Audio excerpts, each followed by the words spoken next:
মানাক্ৰান্তৰ বাবে আজিৰ পৰা মেগা মেডিকেল কেম্পৰ আয়োজন ৰাজ্যৰ স্বাস্থ্য বিভাগৰ। মানাক্ৰান্তৰ স্বাস্থ্য সেৱাত 200 গৰাকী ডাক্তৰ নিয়োজিত।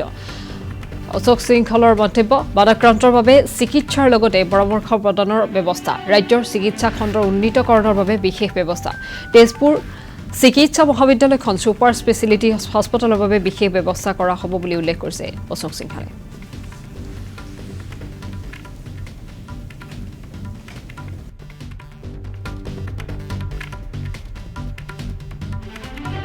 মেডিকেল কলেজ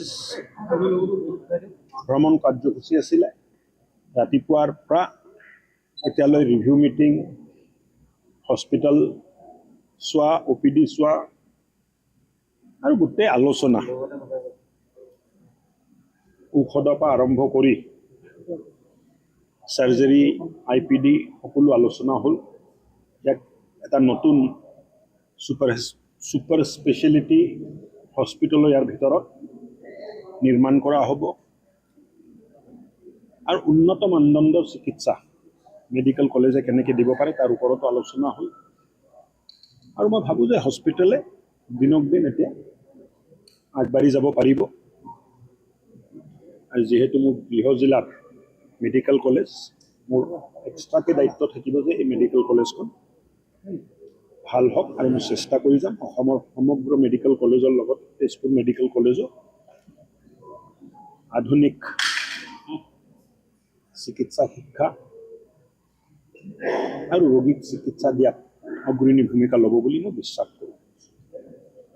আজি মই গম পালোঁ আৰু মনটো বৰ ভাল লাগিলে যে প্ৰায় 40টা হিপ চাৰ্জাৰী মেডিকেল কলেজে যোৱা এবছৰত কৰিছে।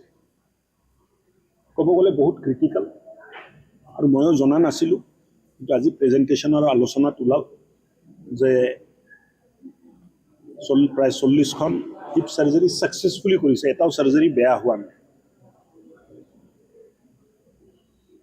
মাতৃৰ মৃত্যুদৰ, শিশুৰ মৃত্যুদৰৰ ওপৰতো দীঘলীয়া এটা আলোচনা হ'ল আৰু বহু ধৰণৰ পন্থাৰে MMR, IMR কমোৱাৰ কাৰণে আমি প্ৰয়াস আৰম্ভ কৰিছোঁ অসমত। আৰু মুখ্যমন্ত্ৰী